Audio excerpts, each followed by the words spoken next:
What's up, ladies and gentlemen? Welcome back to Bleacher Report. I'm your host, TD from TD PHINS TALK, home of the real Miami Dolphin fans.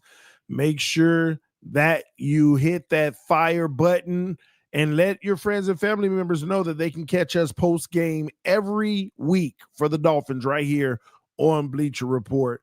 Let me go ahead and get into it. I'm a little bit broken.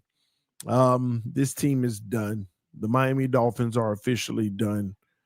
And it sucks because here we are about to have 6 years completed of what we thought was a rebuild. And here we are, man. We failed. We failed. Like, this is the nail right here of officially failed. And it sucks. The Dolphins set out to build something special. The Dolphins set out to bring a Lombardi trophy to Miami, and we had a plan. And in the middle of that plan, we altered that plan. And we went in a different direction right in the middle. And this is the result of it at the end of the day. The Dolphins lose 28-6 to Baltimore, fall 2-7. And a lot of people say, well, it's really not completely over yet. But y'all have to tell me in the chat. Do you think the Dolphins can go 8-0? Yes or no in the chat.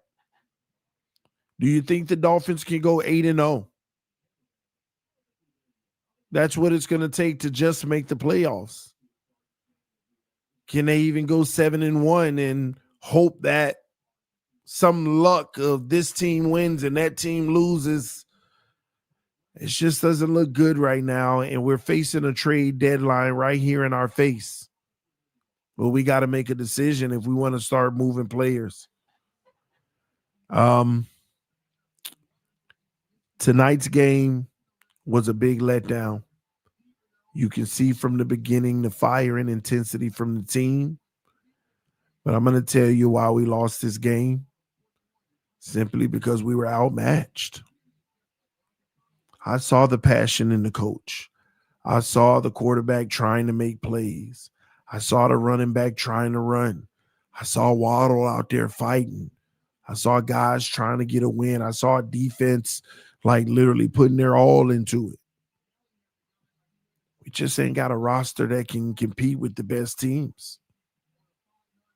That's what it comes down to. When you're relying on Taj Washington, Malik Washington to be vital contributors, this is what you're going to get. I thought the defense played well. Then, hey, they got some big plays played on them. They came out at the beginning fighting. You can only fight but so long. You can only fight but so long. And the two turnovers, the crazy part is this. The two turnovers really hurt Miami. The two fumbles really hurt Miami. But it's crazy. I'm about to say something bold in regards to the turnovers. Those turnovers were devastating. Those guys fumbling the football. But I want to ask you all in the chat, regardless of the fumbles, did it ever look like we really could win the game? Did we really look like it? It was almost like every play was like, yes, okay. Oh, good, they got a flag. Oh, it's early on when this defense was playing well, our offense was not answering. We were turning the ball over, fumbling the football, turnover on downs, not executing, punting the football. When the defense was playing at its prime, we were making stops. They were playing really good football against the Baltimore Ravens. Our offense didn't score anything. They didn't do anything. They drove and folded, drove and turned it over.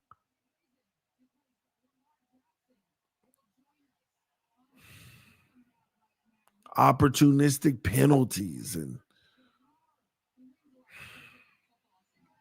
we are who we are.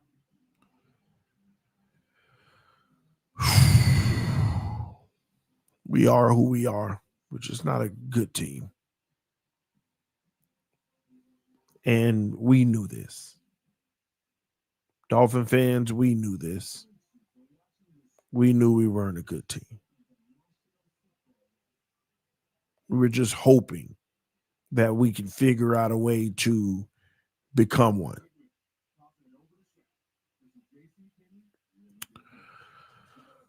I got to be honest with you, everything got to go. I was having a soft heart for McDaniel, but everything got to go. Everything got to go. I would not be surprised if McDaniels don't get fired. I wouldn't be surprised. And I knew that in these 2 weeks, if we had 2 losses, he's going to get fired. It's just now we've already had 1 loss, and it's a matter of does Stephen Ross want to give him one last chance, or against Buffalo, or do we bring in an interim head coach? I'm going to be honest, I see no benefit in firing Mike McDaniel. But what I will tell you is they need to start trading some of these players and get something versus nothing. That's the tough part. If you win out, you can still make the playoffs. Or you can go ahead and flip some of these assets.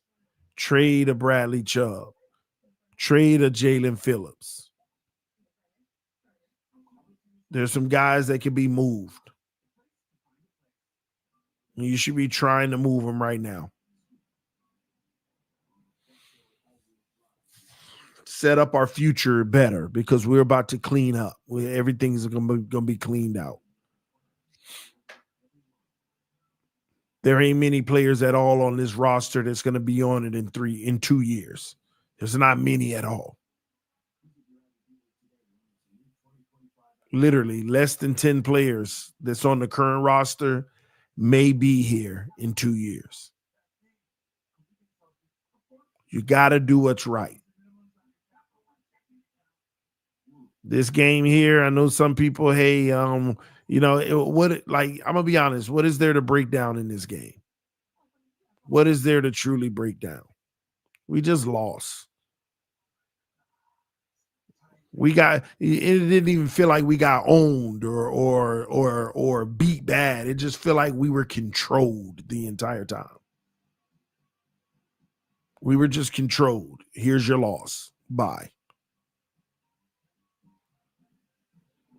At no point did I feel like, oh man, we're cooking, we're doing this, we're doing that. Not too many explosives, maybe some 20-yarders, runs or something. This team just isn't it. We don't have the personnel. You're not going to have the personnel for a while because you're not going to have the money for it.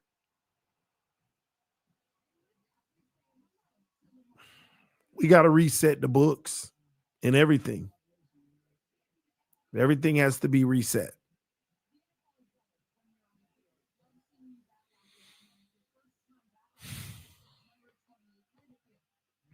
And there was too many opportunities in this game for us to execute. And obviously, we're all going to start with the 2 fumbles.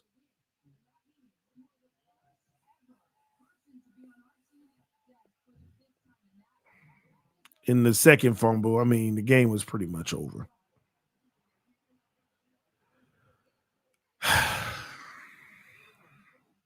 Guess it's mock draft season. Man, this sucks. This sucks. This is the worst. At least the last few years, we took it down to the wire. But now it's like you're just looking at the team. It's not even many players on the roster you can evaluate for the future.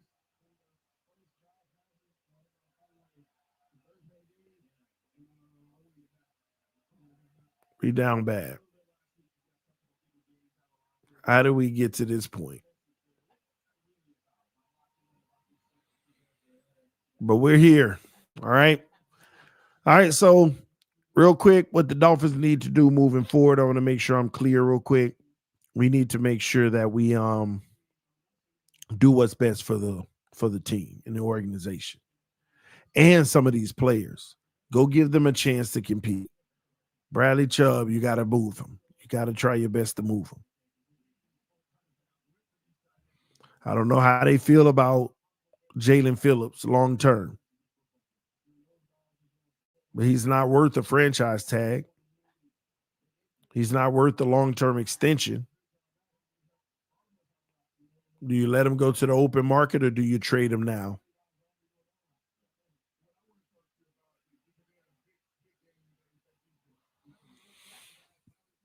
I don't think they would dare move A-Chain. Too good of a weapon.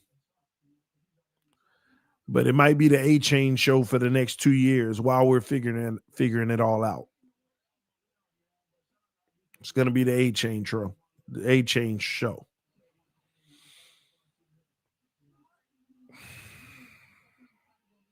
Mock draft time it is. Thank y'all for tuning in to Bleacher Report.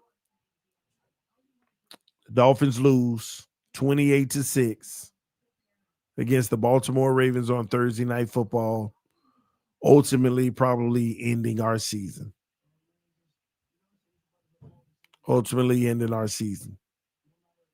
Where we go from here, I'll be here reporting it on Bleacher Report, letting you know every move the Miami Dolphins make moving forward.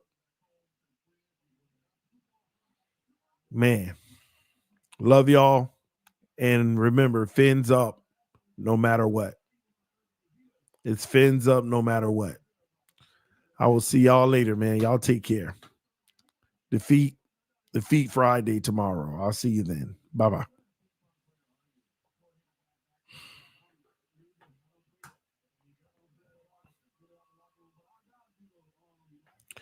All right. Everybody's still watching. I'm on YouTube. Just give me one moment. Chop it up with y'all real quick.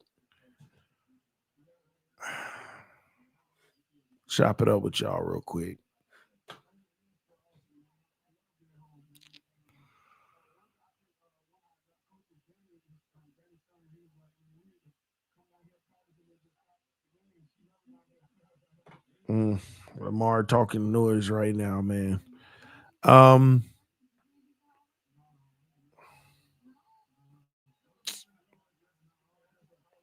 Man.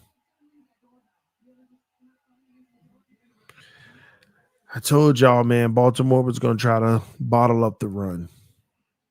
A-Chain, 14 carries for 67 yards. They did a solid job. Waddle got a nice 82 yards on 6 receptions, but we can't find the end zone, man.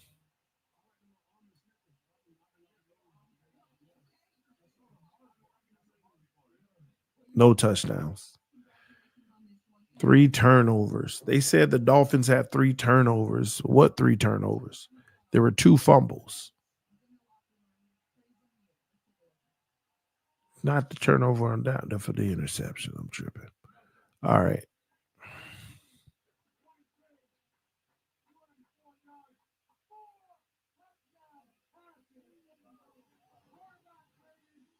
We were 0 for 3 in the red zone. 0 for 3 in the red zone.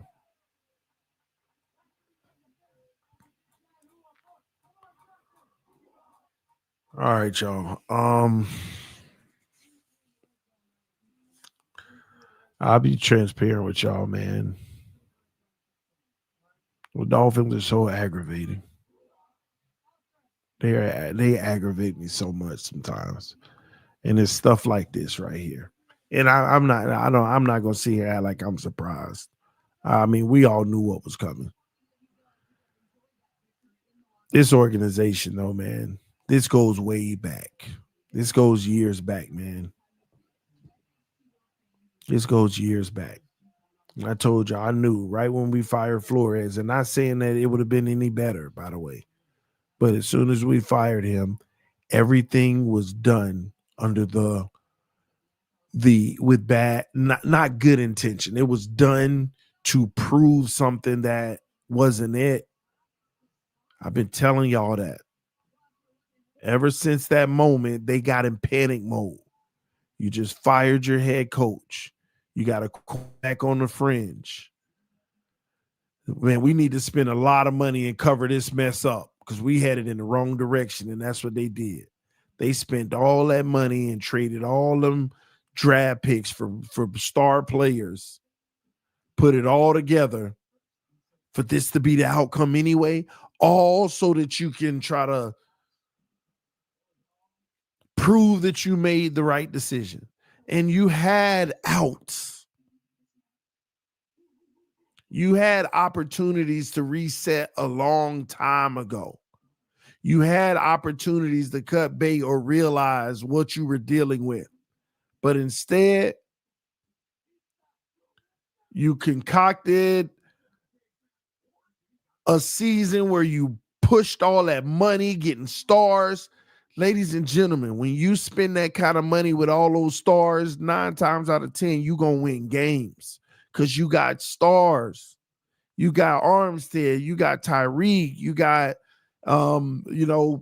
Ramsey, you got, Wilkins was on the team, Hunt, Connor. Man, I mean, we had a lot of, like, when you really look at it, we had a lot of talent that we sold a farm for. Like, literally, think back, we were loaded. We were loaded.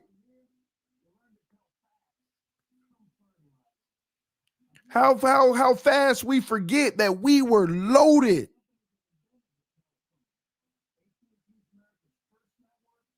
But you got to go back to the origin of why they loaded up like that. Overkill load up.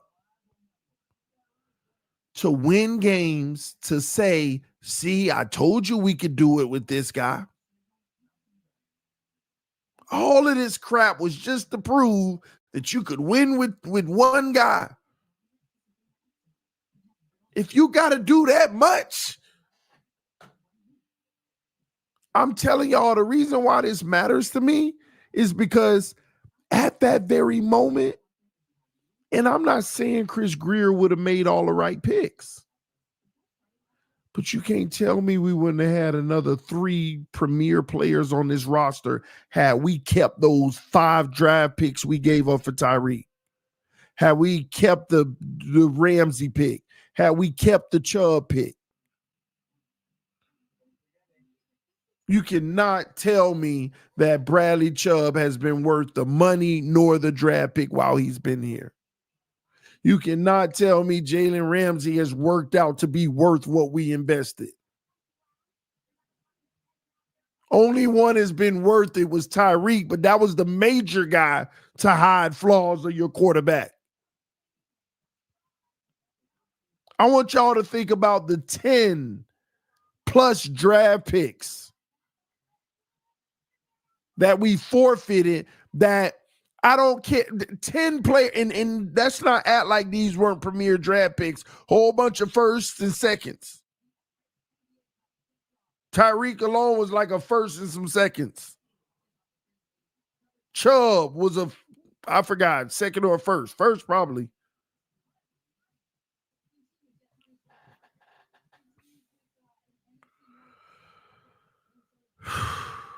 That's where it went wrong right after they fired Flores. Whether you fire Flores or not, fine. But where you went wrong was you stopped trying to do it through the draft and you weren't patient with the build. Armstead should have never been here. Connor Williams should have never been here. Bradley Chubb should have never been here. Tyreek Hill should have never been here. Ramsey should have never been here.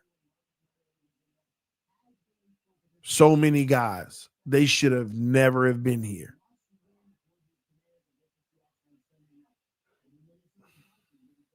What you were supposed to do is still have Robert Hunt, still have Andrew Van Ginkel, still have Christian Wilkins, still have some of those core guys, plus you would have been drafting even more. I'm telling y'all, look at all those picks we gave up. We would have been drafting even more players. And if he missed on some of them, nobody missed on all of them. And you keep building. That's where we lost it. And that's where I became a miserable Dolphin fan. Oh my gosh, all this guy is negative because I can see what you can't see before you. Because my analysis tell me this is going to happen and you're mad because I believe it's going to happen because it's negative, but the evidence around us is showing us.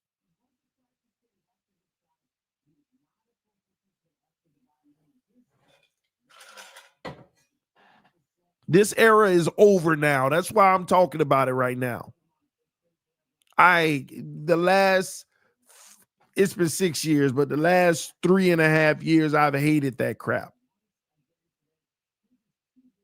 You do your research, you watch film, you do a breakdown, and you're giving an audience what you think is happening. And they think it's your fault that it's negative. This is what I see is going to happen. Why are you so negative? You don't know that. What if we do better? What if we might do? But this is what my analysis tells me. And I got to be the negative guy. A lot of us went through that crap. We knew this for a few years now.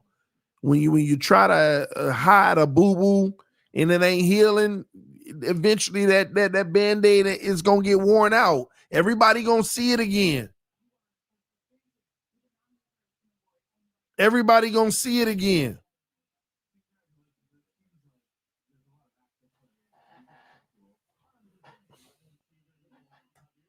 Anybody who really cared to pay attention to what was going on, you knew this was coming. You knew this team makeup wasn't going to be good enough because you're the whole leadership. Your head coach is too passive.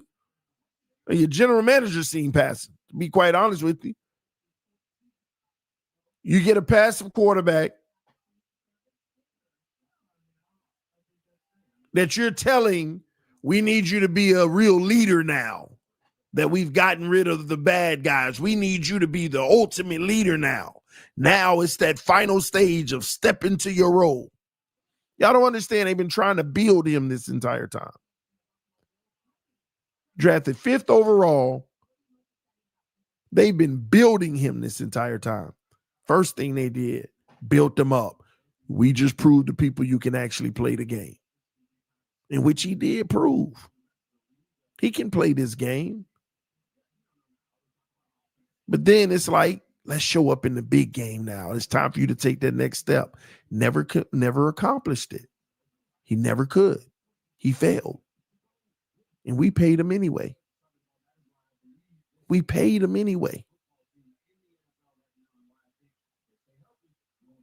Now you're stuck with a guy who hasn't proven the ultimate, but now that just means you're giving him more years to prove it. Here we are, 2 more years in. Same thing. And then you say, okay, you ain't do it yet, but let's move to the last step. Now we need you to be the ultimate leader and go into your role. Y'all trying to make a leader. Y'all trying to make a leader. Yeah, you can show people how to lead, but I'm sorry, man. One thing, the run prerequisite, you got to at least be doing your job and doing it well. And you can be a great leader, but if you ain't doing your job and doing it well, nobody's going to want to follow you. So the prerequisite for leadership ain't even there because you're not even holding down your end of the bargain. This ain't even talking about carrying. We're just talking about doing your job. Man got 11 picks at midseason. 11. And a ton of drop ones. And you can tell, if y'all ain't noticed, Tua's been forcing his leadership. All right, guys, do it. Like all that stuff, it ain't him, but he's trying. You can't knock Tua. He's actually trying to do right and do everything. He's trying to be a leader. But then you strip the locker room of the players that would back him up to help solidify his leadership. But why were they a problem? Because the head coach not treating everybody the same. And you're not going to treat everybody the same, but that's a game coaches have to play. And McDaniel fails at that. You think Mike Tomlin treats everybody the same? No. But he know how to play the game of how to treat players. McDaniel didn't. Other ones are like not liking the fact that you give him a pass, but not me. That's what's been happening behind the scenes. That's what's been happening.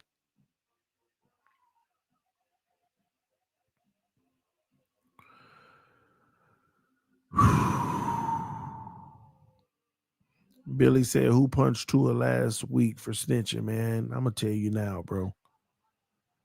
When I saw his eye tonight, because we haven't seen it really, but I just saw it tonight. Like, yeah, you see it.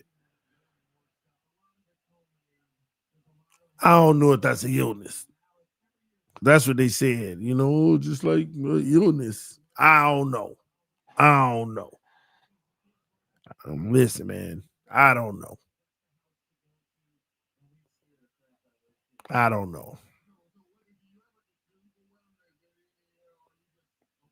No clue, but I do know that I don't know about an illness. I don't know.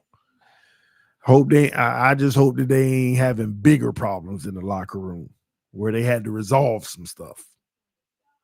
Because that's what tends to happen in these situations. People trying to hold people accountable, things get heated, scuffles happen, and then a team meeting, we need to keep this to ourselves. I don't know, because I don't know. Sickness, okay. All right.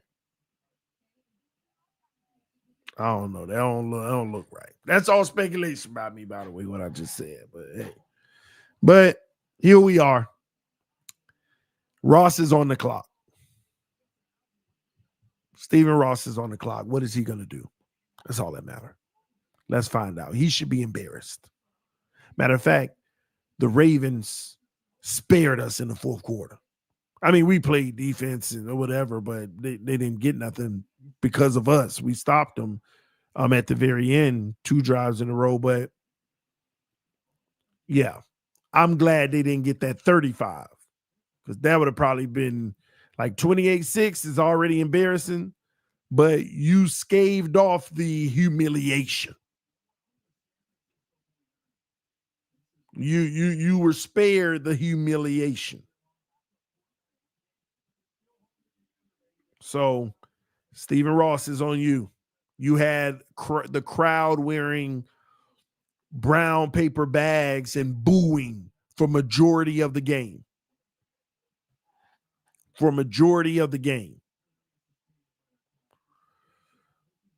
Flores wasn't good for Greer's politic game. You might be right. I don't know. You might be right. So we'll see. Time will tell. But here's what I'm going to do, man. I'm going to get back with y'all tomorrow. I'm going to go hang out with the wife for a little bit. It's been a long day, and we lost. But listen, man, I promise to y'all, as we move forward, you'll get all the breaking news, all the added things that's happening in Miami right here on this channel, TD Phins Talk.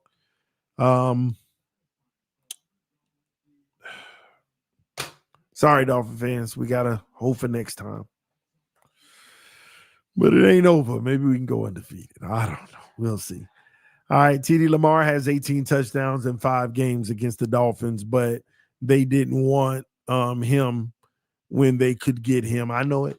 It's ridiculous because they triple down on Tua. It's crazy work, man. All right, y'all. Love y'all. Appreciate y'all. Fins up. No matter what, I will see you tomorrow. Peace. I'm out.